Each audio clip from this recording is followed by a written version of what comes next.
Daddy Mac. Dan's 30 years got our way, trading life and markets every day. Rusty's chained to the mines, digging deep day by day. But when Option Omega releases new features, he's free to come out and play. Option Omega, you're trading home,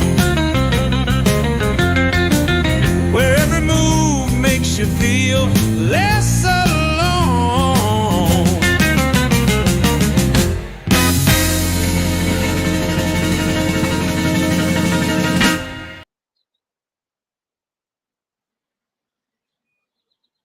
Pacer Nation.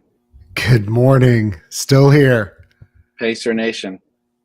I didn't hear no bell, as Rocky says. Listen, the time is coming, no matter what, when I will cease to wear Pacer shirts on the OO show and switch back to OO shirts or blank shirts. That time is coming no matter what, within a week, within a couple days. So I don't believe that. I'm just gonna wear them. I have another shirt literally right over here for whenever their last game is, the day after.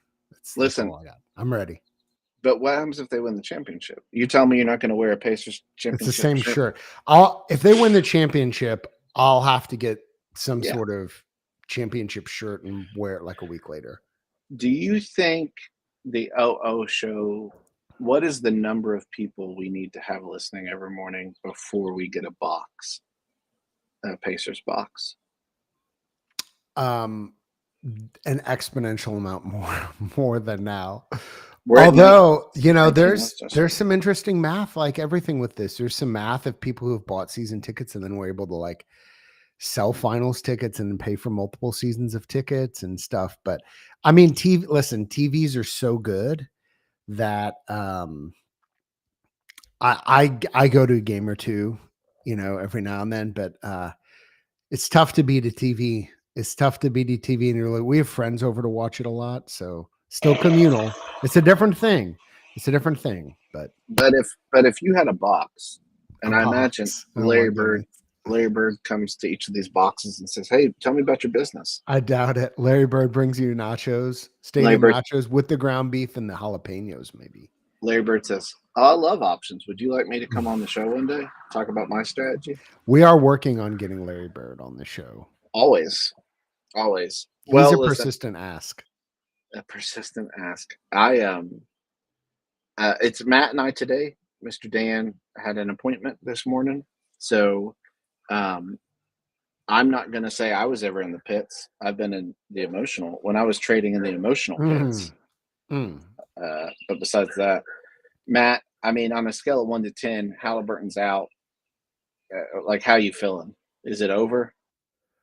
I've always thought it was going to be tough. It's not over. I mean, there's 2 games. There's crazier things have happened.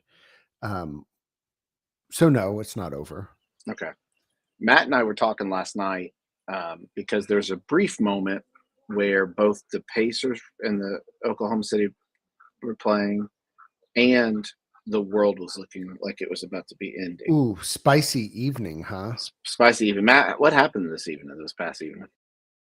Well, I think around 8:30 futures were down 25 to 30 points. And Trump had started apparently warning people, which, I mean, listen, this is just my take on it. Trump's been in the public eye tweeting for 10 years now, right?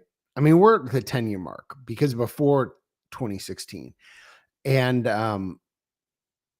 I don't, how many books could you fill with notable Trump tweets where it's just like one of those like calendars, like the Far Side calendar, every day it's a different comic. It would definitely make how many years of calendars could you do with Trump tweets? You would have multiple editions of coffee table books. Yeah, this is kind of where I am, kind of where I'm going with that. So, I mean, he he you know, he negotiates in public, and people, like, this isn't a politics show, this isn't a Trump show, this is an options show, but I mean, he's been a major market mover now for almost 10 years. Although really, I would say since COVID it's been up a notch, because I wasn't trading options in 2016, 2017. But it was the tweets didn't have the impact they have now. Is that fair to say? Oh, on the market? Yeah, I have an interesting, like, I was telling my wife, which she loves. I don't know if any guys out here, there's nothing better after the kids. It's been a long day. Kids are summer break. Where are we going with this? Kids are crazy. After a long day, you tell your wife, she just wants to watch some TV, just chill for a minute. Yeah. And you say, hey, do you care if I give you about 5 to 10 minutes of the geopolitical situation right now? Talk about economic, the little state of the world, baby. One of the things I was telling her is, I've always assumed with the market that the market knows stuff in an instant that it's happening. Right. Right. Quite often an instant before it happens. Yeah. I was telling Matt last night, it does feel like since Liberation Day, but honestly, maybe since Trump, the market doesn't seem to like know as much as you think it would know sometimes. Yeah. So last night was an interesting watching, like, the conflicting, because market's down, the market's trying to pre-move on it. Right. But the market's not going to go down a bunch without sufficient news. Yeah. I mean, it had moved down 30 points, which is about like it was like down 0.5%, which in 2020, that's pretty, I mean, we've had multiple 150 point down futures moves. Multiple. And I think I told Matt last night, I don't think the market had any business being up 60 something points yesterday. Right. Because we're within not a stone's throw, but like a pebble's throw of all-time highs. Yeah. Right. Like we went from crack. Here's what's crazy. All right. So if you look at it just on a quarter by quarter basis, at the end of March, Liberation Day was on the horizon, but nobody knew where we were going to be. And we had already broken out. The market had already broken out. Let me pull up a chart. The market had already broken out to all-time highs earlier in that quarter, in mid-February, right? And by the end of March, we had started to sell off. So like the end of March, we're around the 5,600 mark. We bottom out around 4,800, like barely a week later. And now we're back up to, let's see, the all-time high, I think we'll call it 6,150 for round number's sake, round to nearest 50. And we were at 60.33 yesterday. I mean, that's like, we're right there. What like, it does feel like this. Trump, Besson, etc., are trying to re-engineer major financial plumbing in regards to the trade situation around the world, which is like a huge impact on global economies. And so I don't think anybody has a crystal ball. Nobody knows how much stuff is going to get implemented and what effects that implementation will or will not have. But it does seem like being within a underhand pebbles toss of all-time high, with this going on in the background, on top of escalating geopolitical tensions in the Middle East, which have escalated.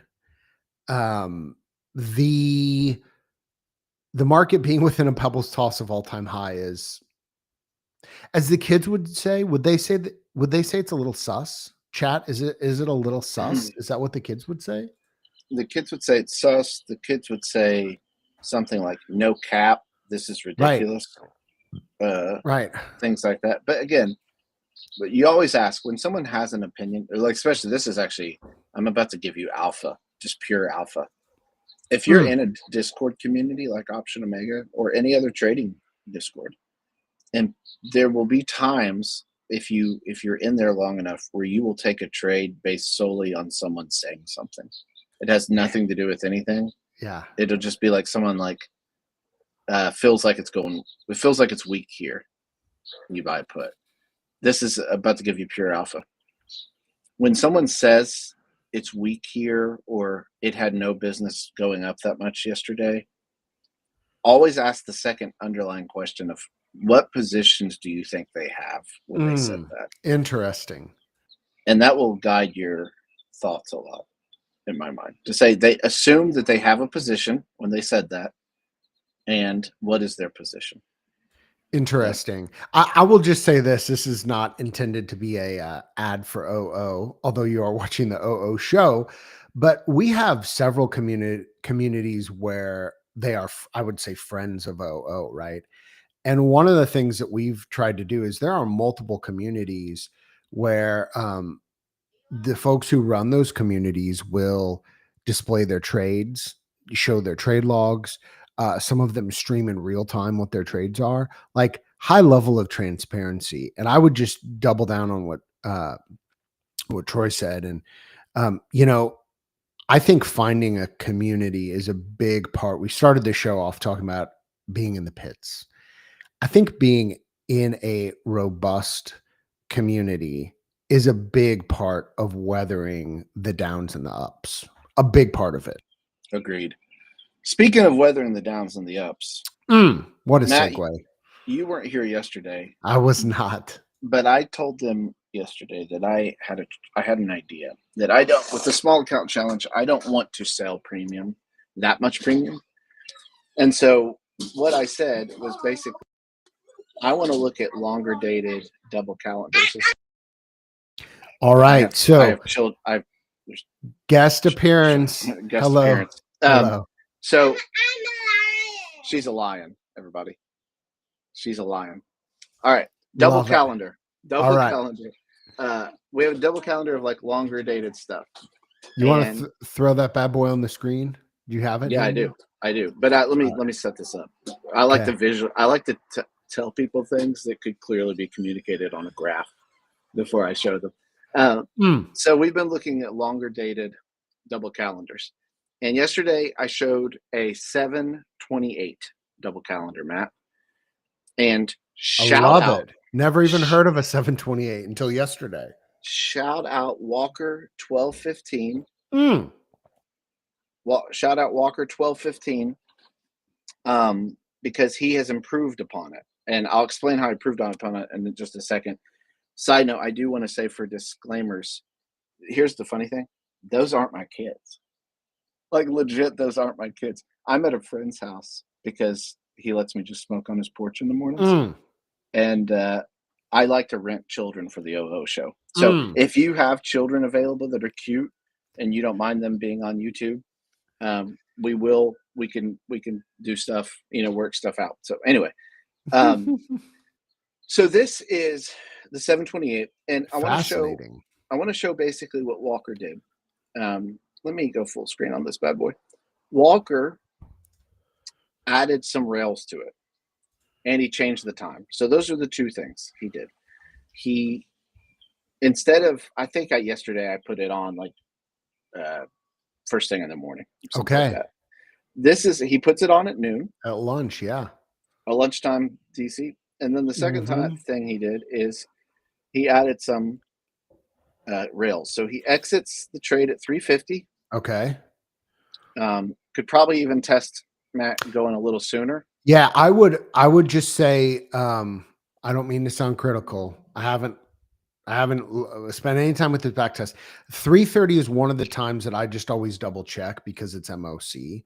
So sometimes the data there is it's just subject to MOC. It's subject to that minute. That's trivial to backtest. So sorry. Apologies for interrupting, Troy. Continue. You're good. So the second thing he did was, and I presume Walker 1215 is a boy, by the way.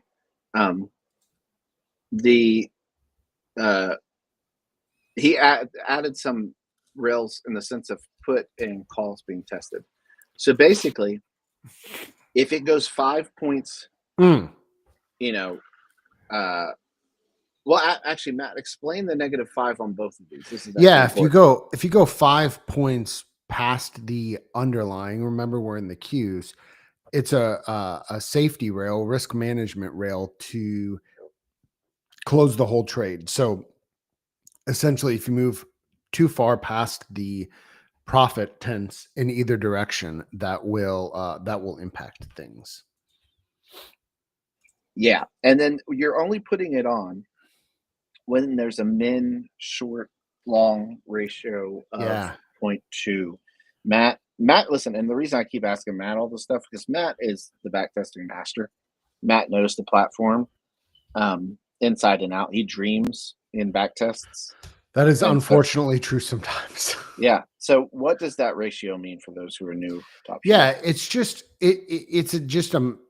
math. So it's the shorts divided by the longs, and the application is in certain trades comparing the amount of short versus long juice is a ratio showing how much can be squeezed out, so to speak. That would be one way of doing this. And just a note to comment on what I said earlier. If you just move the entry time up to 349, it changes the capture rate from a whopping 5.7 to 5.6. So yeah, so I stay away from 350, but in this case, I mean, you can look at the other metrics, but it changes the capture rate 0.1%. So and why in general, Matt, do we stay away from 350? Yeah, so minutes that I watch out for, the 3 biggest minutes, and actually, you know what? Even correcting myself here or commenting on myself, 2 things. The comment on myself, the MOC market on close is the time of the end of the day. Basically, large institutional orders flood in. There can be a big move. There's a whole subset of the market that focuses on predicting and acting on the MOC. Our friends at Navigation Trading have done some work on this if you want to check them out. But the MOC for SPX is at 350. The MOC for the NASDAQ, which is the underline that the Qs are tied to, is a couple of minutes later. So the times that so that's thing number 1 is the NASDAQ actually does have a little bit later MOC. So thing number 2 is the minutes that I just always, I don't want to say I try to avoid them, but I kind of try to avoid them and test around them in the back test are the following. 10 a.m. because there's a lot of news at 10 a.m. So a lot of times 10 a.m. will get, the news will cause a spike. And it's not that the data is wrong, like that the data is the data, but there's a practical element of, do you want to be entering a back test at a moment when there could be a huge spike? And that's really the underlying for all of this. So that 10 o'clock news, 2:30, 3:50, those are all times that you might want to test around, maybe a minute or 2 before, a minute or 2 after. And I don't want to get us off track. So another day we'll talk about magic minute, which is a thing I've been thinking about here lately when I had a back test, that a 1DT test that I realized had magic minute disorder. And so that's for a future episode. But let's chop up this DC some more. So if you change it a minute on the entry time or the exit time, it doesn't really have that big of an impact on the capture rate. And the capture rate's one of the important metrics here, especially when you're contract capping at 1, as we say all the time. We're contract capping 1 for the SAC, the small cap challenge.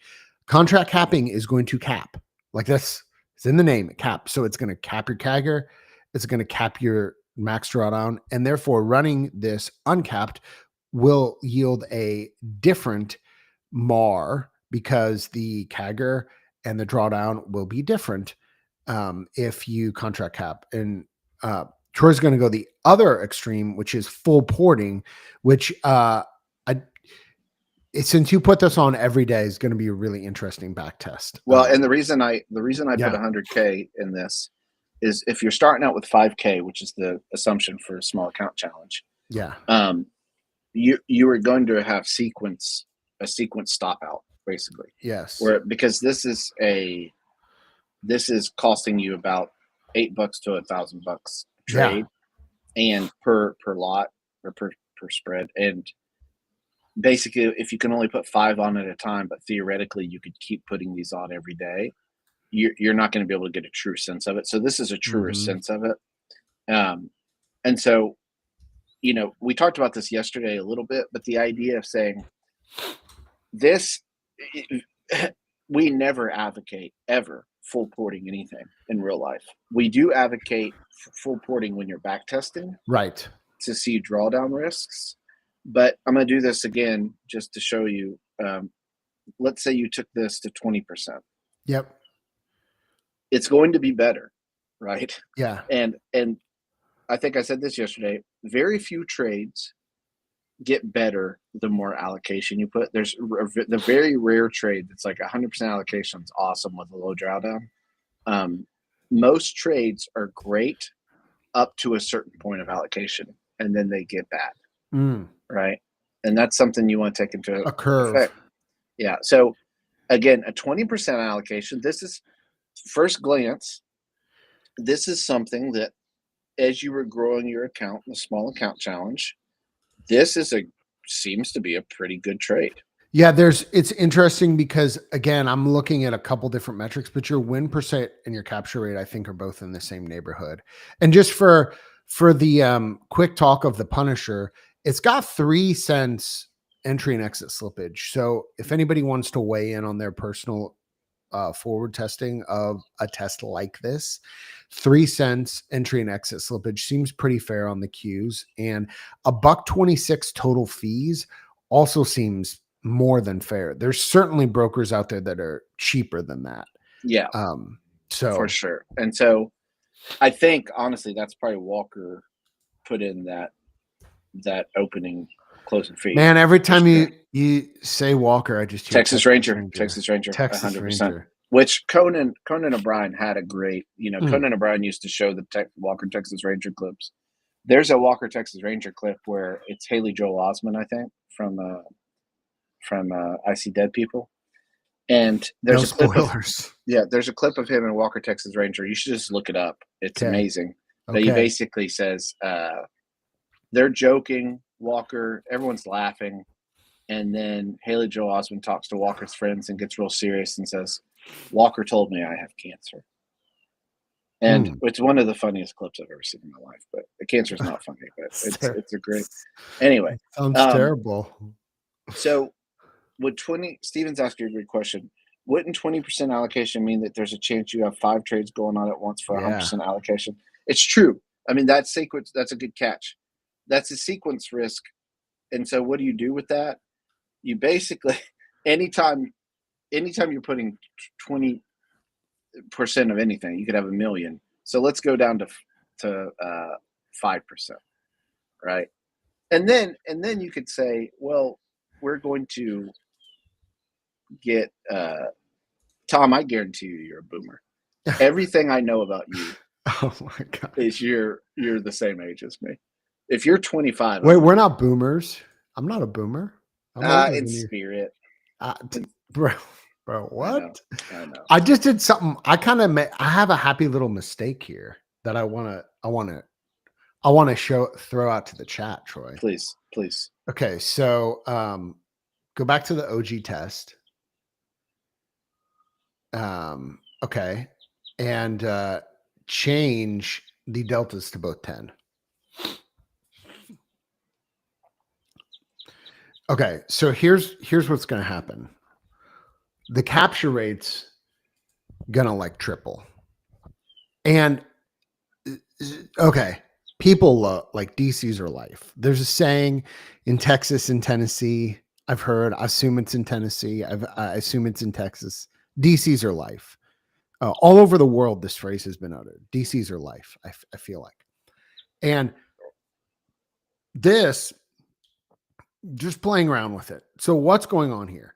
Well, we made it a lot less rigorous of a back test because of why. Chat, why is it a less rigorous backtest?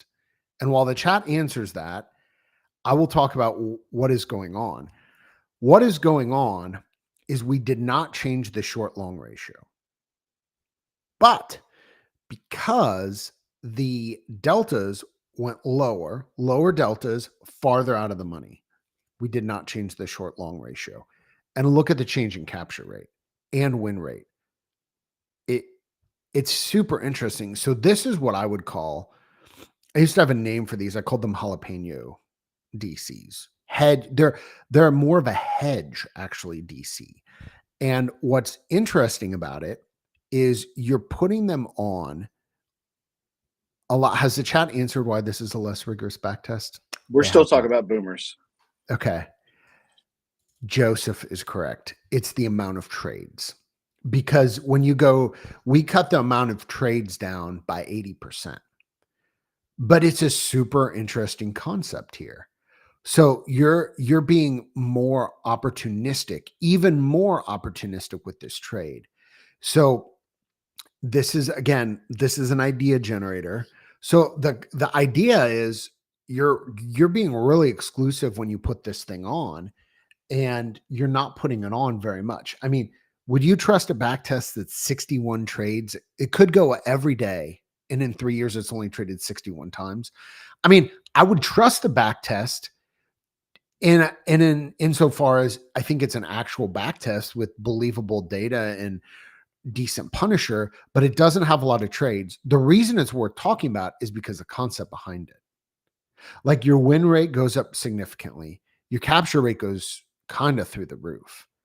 And so it's just this interesting idea.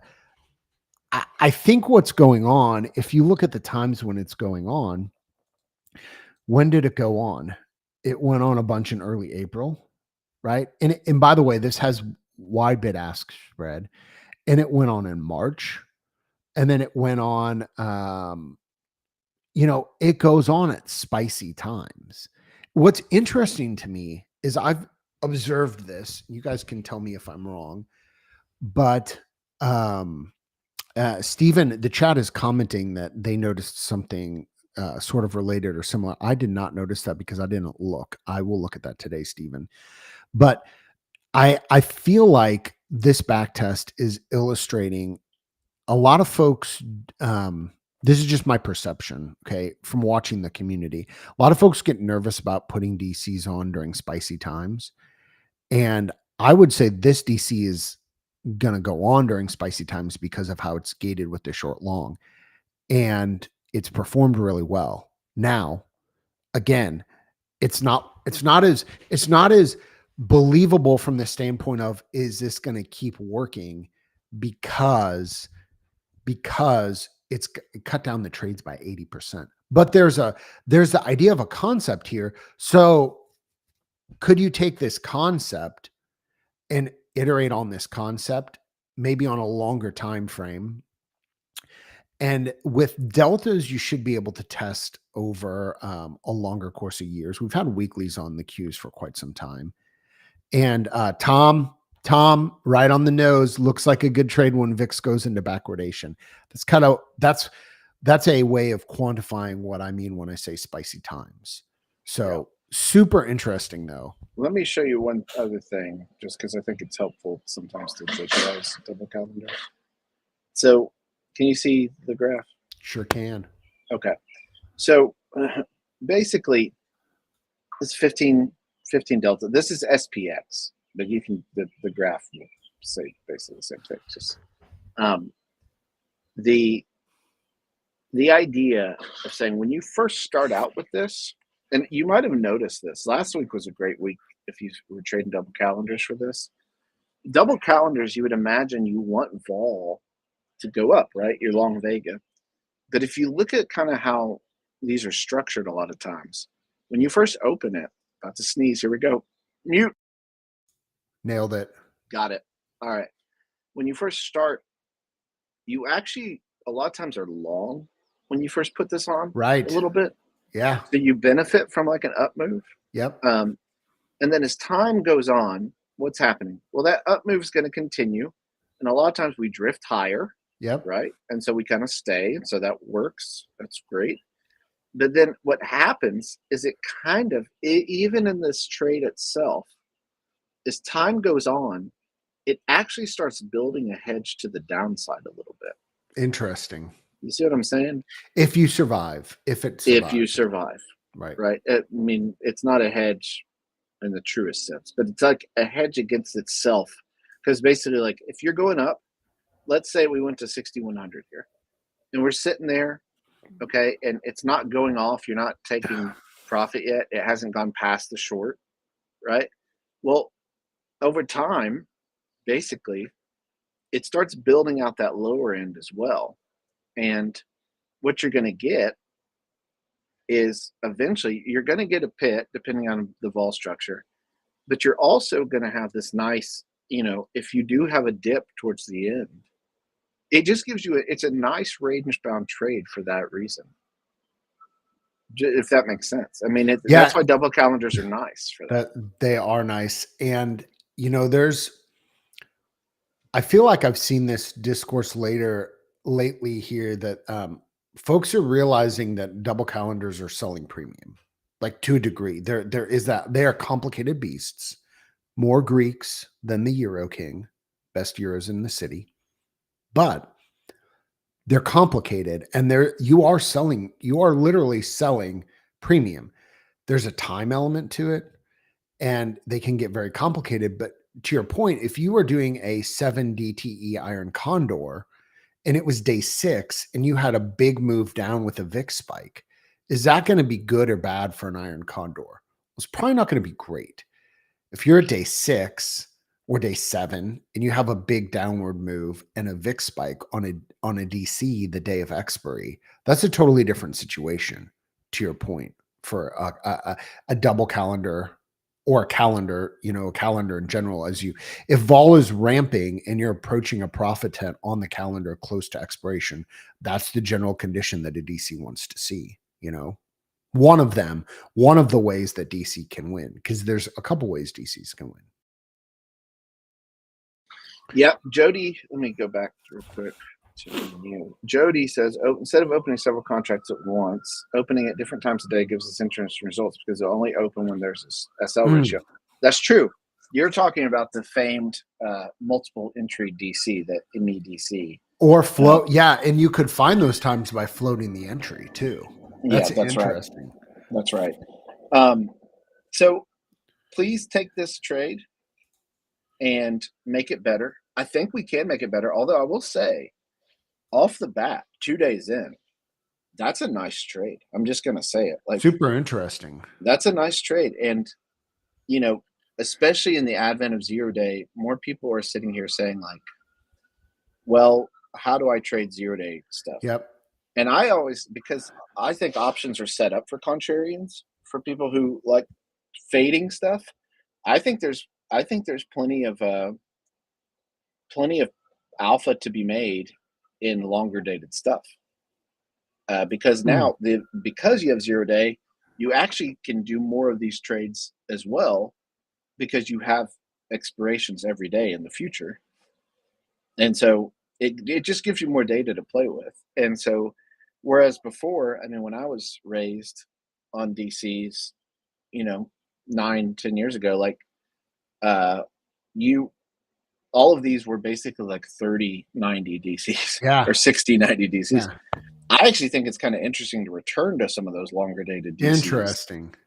To see what happens. But again, there is a balancing act with the small account, because if you have $5,000, to make $300 on a 30-day turnaround, it's going to be tough.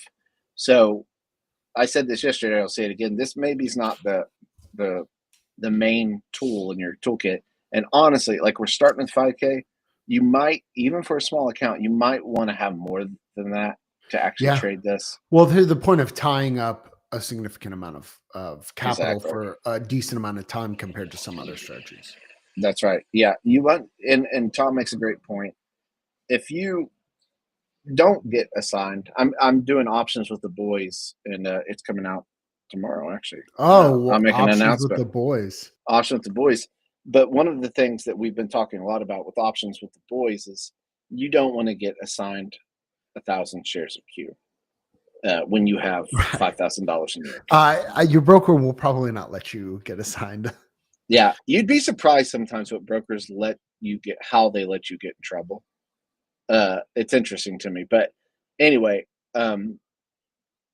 Lord willing, they don't let you do it. But a lot of times what they'll do, to Tom's point, is they'll just close out the shorts at 3:30, depending on the brokerage. So you might even want to test closing at 2:30, 2:45. Yeah, which especially got a world-class backtester, you can do that. You can test entries, floating entries. You can do it all. And there really shouldn't, if this trade's going to hold up, there really shouldn't be a big drawdown to closing it early on a 728. Like 0-day stuff, it gets tricky to close that early in the day, 2:45. But, a 728, you should be able to get out without messing up your test too much, theoretically. So, guys, listen, we could do it all day. We could do it every day. And we do it every day. So we'll be back tomorrow. Listen, Matt, is tomorrow FOMC? Is Jay Powell talking tomorrow? Bro, that is a great question. Chat. By the way, some nice comments in the chat today. Listen, we're not those guys who say like and subscribe every video. But it does help us if you like and subscribe. Tomorrow, Fed funds rate, economic projections, and statement. So yeah, we are getting all of it. Man, what a crummy, will no one think of the options traders? Imagine you have this brand new holiday and they decide to put FOMC the same day as a Thursday holiday week. Will no one think of the traders? I've said this for years. Options traders are the most persecuted minority in this country. Oh my God. Just JK. So anyway, listen, guys, have a great rest of your day. Happy Tuesday. It's a weird week, so stay safe out there, guys. There's a small chance. The stars will have to align. There's a small chance that tomorrow we will do an OO show and a live show at 2 p.m. Oh, Talks. Okay. And tomorrow evening, the premiere of Options with the Boys. Oh my gosh. So full slate. If you like cigars and watching people smoke cigars and Pacers shirts and Dan talking about when he's in the pits, if you've enjoyed that, tomorrow might be one of the greatest days of your life. So wow.